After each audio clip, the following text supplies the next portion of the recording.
How is everyone? Good. Glad you're here. So, Patrice, I have a question for you. Yes, Trish? How do you know when two marketers are talking about account-based strategies? Seriously? I'm dead serious. Throwing marketing under the bus in a room full of salespeople. I am, right under the bus. Let me guess. Our lips are moving? That would be correct. Yep. So we all know that ABM, or as we lovingly call it, ABR, is the hottest topic there is today in sales and marketing. But what I want to know, Patrice, is why now? Well, Trish, it's a few things. First, technology. If anybody has seen Scott Brinker, Chief MarTech, new slide came out, I don't know, maybe about a month ago. There is now 5,700 different technologies servicing the marketing department. In 2011, there were 150, right? So, and now, past 18 months, majority of those new ones that are coming on the market are 100% focused around how to help organizations adapt to account-based strategies. So I think organizations are now going, okay, I need to listen, what should I be doing? The second thing, inbound alone is just simply, it's not gonna cut it. When you sit there and you look at your growth curve, you can't possibly create the amount of leads from a marketing perspective to generate the growth that's needed inside an organization. And last but not least, our two organizations, we've done a good job, right? We're getting more aligned, we're working closer together. I think this is the next iteration of that. How do we continue that path and evolve? Yep. So what we're going to do is take a little poll right now so we can get a sense for where you guys are in your A/B journey. And I'm going to ask you to use an app, and you all have the app. It's called Raise Your Hand. We're going to go old school. So let's assume that there are three categories: crawl, walk, and run, for where your company is in your account-based strategy. For the people out there who think you're in the crawl stage, raise your hand. Okay. How about the walk stage? Okay. How about the run stage? How about I haven't even thought about doing it stage? Anybody? Oh, thank God. How about that? I have no idea what she's talking about. Thank God. Yeah. So most of you are in the very early stages of your journey. And we're going to share some information that we think you're going to find valuable. Yeah, so here's the deal. My firm, Inverta, right, we're focused on the marketing side of the house. We work with CMOs, heads of marketing, on how to adapt to account-based strategies, demand generation. And Trish's firm, the Bridge Group, really focuses on the sales side of the house. So we work with organizations to together bring the total solution. Yep. So what we're going to do today is share some numbers with you. These are the numbers that I walked through with my head of sales clients. And then what we're going to do is role play, where I'm the CRO and Patrice will be the CMO, and we're going to share the types of conversations that those two people need to be having. So first, what you see in front of you here is a traditional customer distribution if you're a $10 million company. You get a few big accounts, some from the enterprise, but heavy mid-market. If you take those same ratios and you go to a $100 million run rate, you see that the mid-market is super heavy weighted. There are a lot of accounts there. That is growing the hard way, because that is one heck of a lot of new logos. Yeah, and here's the thing. You think that's a lot of new logos, and I look at that and I have my demand funnel and I'm doing my reverse waterfall math in my head to figure out how many inquiries I need to go generate in marketing to help you hit 1,659 mid-market logos. Closed won deals. Back to my point about inbound alone not being enough, there's no frickin' way. Right? So there's a better way. You don't want to have to get there the hard way. So what we're talking to people about is getting there the account-based revenue way. And it's where you take your entire organization and focus them on this specific set of accounts where you think you can get bigger deals. It's so much easier to make your number with bigger deals. Yeah. And so, Trish, here's where I think we're in alignment, right? I know that we need to change. And so I want to talk about how do our two organizations change together, right, and adapt to an account-based strategy. Well, I think it's interesting because marketing does have to change to make this happen, and people are aware of that. That's why the term ABM is so popular. But in reality, sales has to change the way they sell. We're no longer going to be demo dollies, right? We have to get way more strategic with what we're doing. So sales and marketing need to change. All right, now, before we go any further, I have 2 bones to pick. Yep. So one, and this is meant to be funny, but it's actually serious in the sense that when we work with organizations, I can't tell you how often folks are either ditching their traditional marketing strategies and putting all of their eggs in the proverbial account-based bucket. Don't do that. 2, they're jumping on the ABM bandwagon, and it's really not a good fit for them. You know, you have a low ASP, 2-month sales cycle, probably not a good fit. The other bone I have to pick is I'm on LinkedIn every single day. There is at least 10 to 15 posts about account-based marketing in my feed every single day.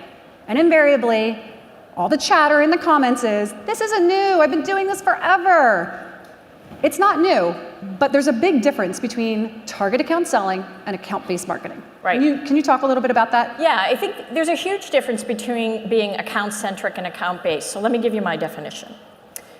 When you are account-centric, it's when you draw a box around a specific set of accounts, and you go after them using a multi-person, multi-touch, multimedia prospecting strategy.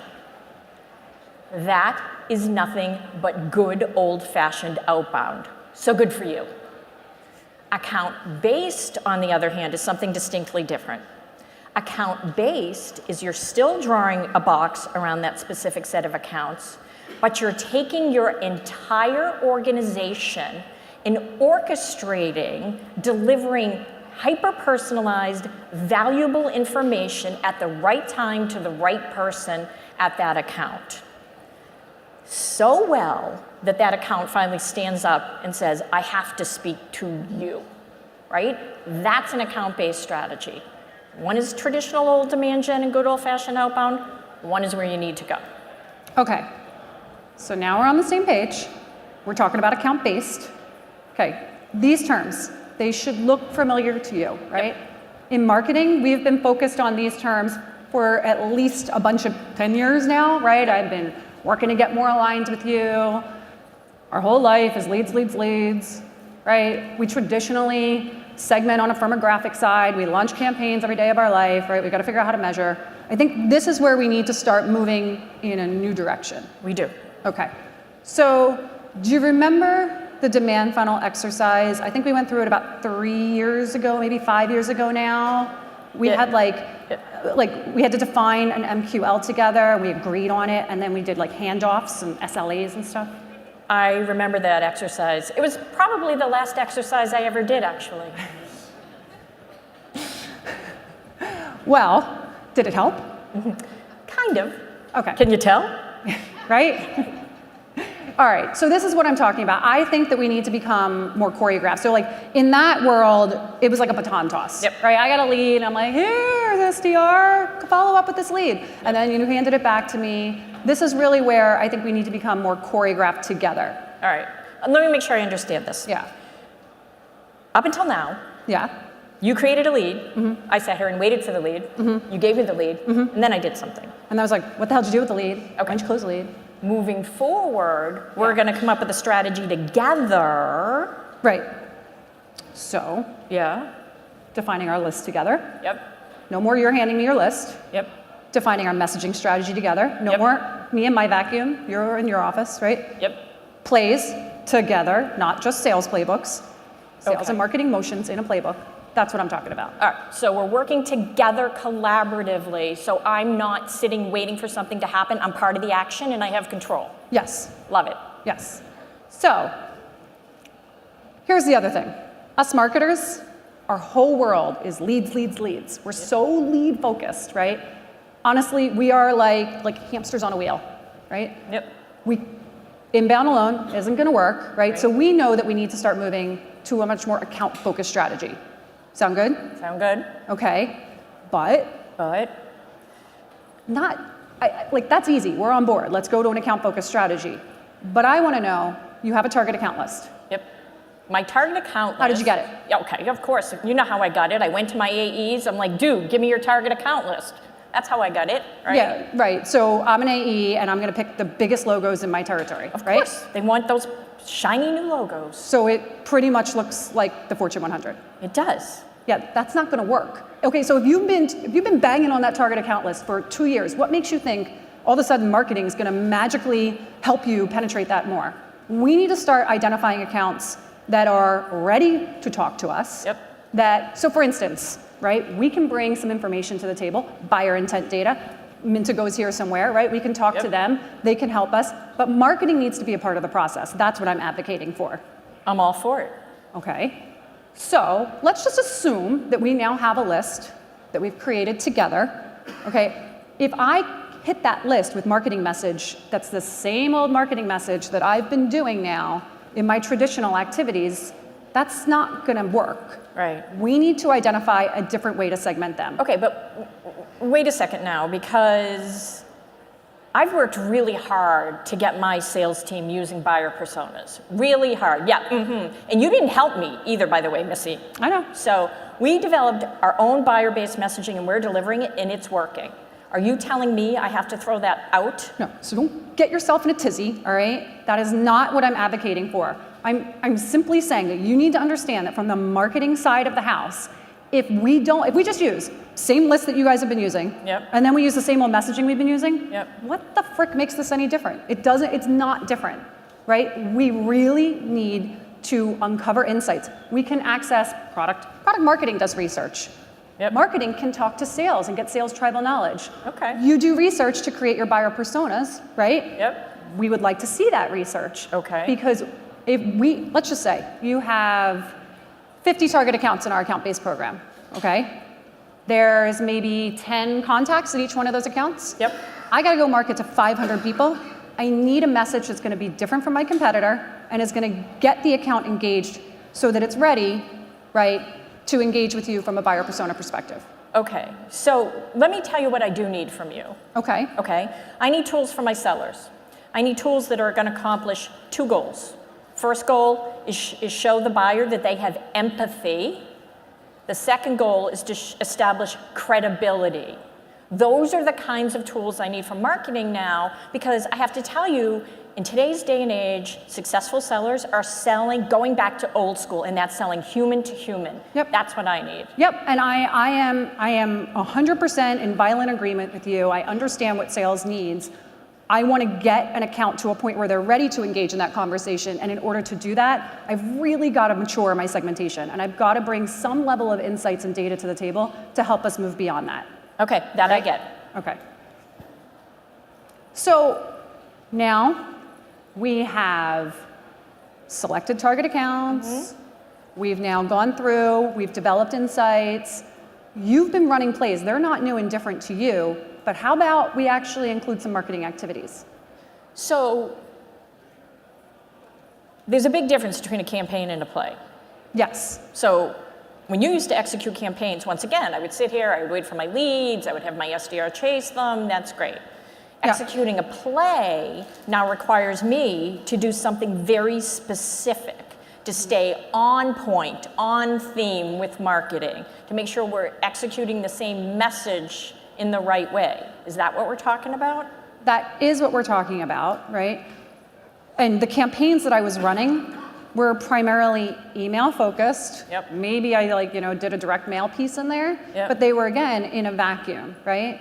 And so what I'm thinking about is we need to create, we love our workflows, all right, us in marketing.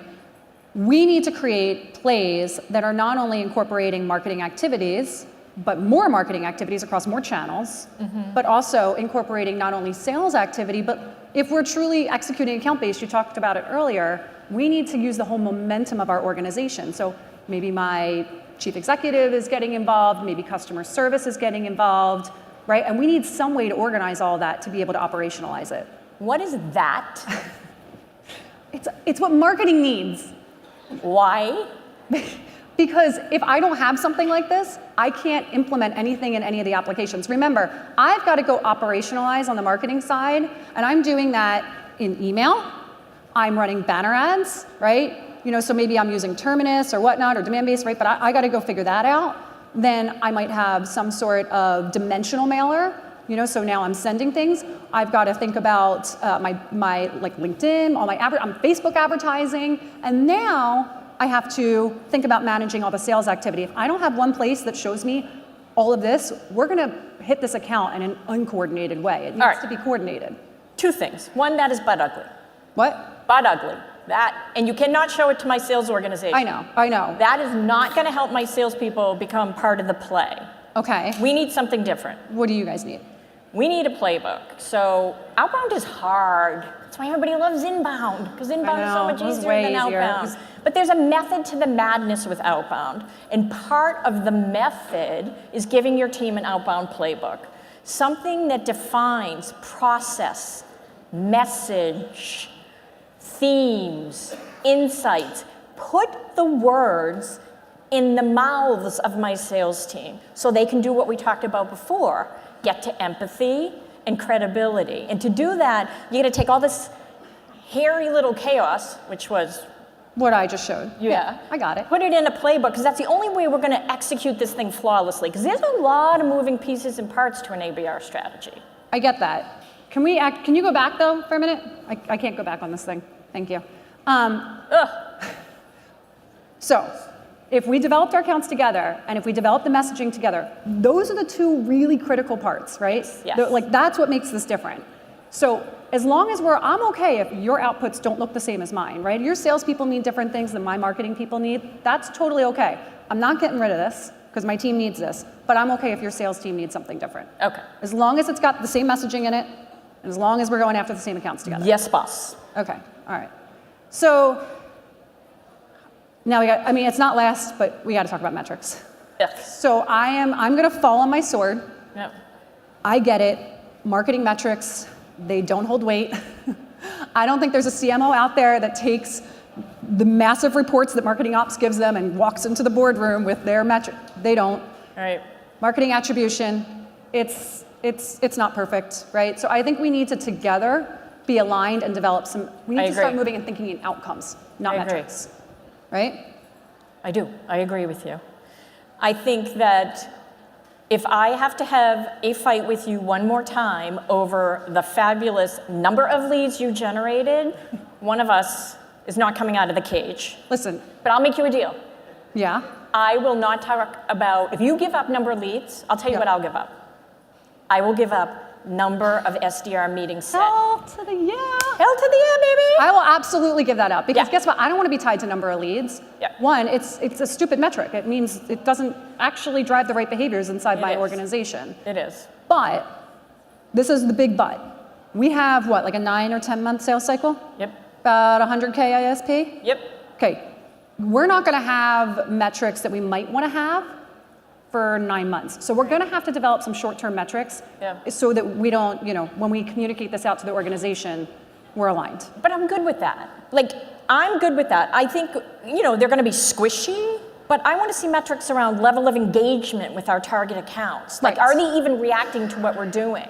I want to see metrics like if we run plays into our customer base, because we're delivering more value, are they more referenceable? From marketing, I want to see, is their perception of our brand changing, right? Yes. If we're selling into an account. They're all squishy, do they know who we are? But they're critical. Well, I'm with you. So I really think that we need to not only think about the quantitative metrics, which, let's be honest, there's certain audiences within our organization that are going to need metrics that are much more quantitative. Yep. But then I think you and I, as we're managing our organizations, we're going to need things that are much more qualitative. We are. Okay. We are, without a doubt. There's a lot to think about here. There is. Yeah, it's a big change for our organization. And you know what? You and I can't drive it alone. We've got to get everyone on the C-suite involved in this. We've got to get everyone across the organization to realize we're all in sales, all of us, all together. Couldn't agree more. So how do you think we should start? Well, this is me stepping out of role play because I am a salesperson. I think you guys should start by calling us. But other than that, I think you have to start with having the kinds of conversations we're role playing for you here. I've had an SDR email me and say, hey, I've been chartered with starting an ABR strategy in my organization. What? The least skilled amongst us is in charge of a strategy like this? I think the organizations have to have these conversations at the top and everyone has to buy in from start to squishy metrics. Yeah, I think the other thing is, this is a question, by the way, that we get all the time. How do I start? Where do I start? And so one, don't boil the ocean. Don't say I have a target list of 500 and now I want to launch a strategy to all 500, right? So starting with a segment of that list. So maybe it's aligned to a growth strategy that you have. Maybe it's even starting with a few reps. I mean, every client we work with is a little bit different. Yep. But starting, and I don't mean pilot, right? Not to say let's try it, but starting in something that's palatable so that you can take your learnings and then you can apply it, right, as you move on. Yep. So let's ask you. Yeah. How do you want to get started? Who has a question about getting started or anything else around ABR? I think we have to use I know there are microphones in the We have audience. to use the microphones. If they're recording this, so if you could use the mic, that would be great. It's behind you. There you go. And we have a volunteer. So what do you do if you're starting a sales development organization basically from scratch? Yep. And you've got the advantage and yet a challenge that your company's mature, the name is known inside of the industry, it's kind of insular. So it doesn't have maybe the buzz of a disruptive technology, which has its pros and cons as well. How would you attack the fact that most everybody you're going to reach out to already has an idea who you are and what you do? Ooh, now that's an interesting one. So I think you have to figure out, I would address it head on. Let me make sure I heard you. You're saying people already have a perception of who you are and what you do, and you're starting an SDR team and they're gonna have to fight that problem, correct? Okay, address it head on. Hi, this is Trish. I'm with Acme Corp. I know you think you know what we do, but I've got something different to tell you. And if you give me 30 seconds, I'm gonna tell you what it is, and then we'll see if we can continue this conversation. It's a bullet I wouldn't dodge, I'd take it head on. So I have a client that has that problem right now. And I actually brought up the change perception when we were talking. It depends on how many accounts you have, right? But we got the sales folks together, the marketing folks together. We talked about what we think they want to hear. We actually did account research. In this case, that's what I was saying, it depends on how many accounts you have. We had like 3 or 4, it was like, I think maybe 5 accounts total that they really wanted to penetrate and change, right, the perception. So we did account research on those, and then we did the play where marketing was then going, and so our banner ads, our email messaging, everything was about that changing perception. So then the sales messaging, when they were dialing in, was sort of emulating that. But you have to go do research to kind of figure out, like even like hire a company to call in, like validate that it actually is the perception that they have, because you can't change it if you don't validate that first. See? Sales brain, I say go at it. Marketing brain, change the perception. Sales and marketing. Does anyone else have a question?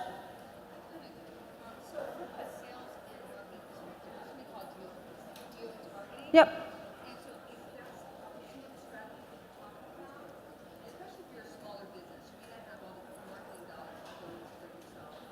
Yep.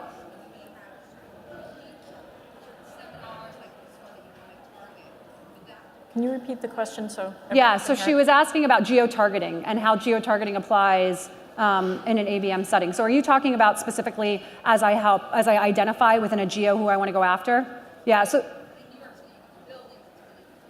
so we tend to leverage buyer intent data quite a bit, right? So if let's just say we're targeting a particular geography, we're gonna go identify who in that geography is maybe searching keyword terms today, or even forget the keyword terms that they're searching, but you can actually like get down to page level data, comment data that's sitting within the pages, and you can sort of scrape, and then you can get the account list, and then you can work, and then you can append that.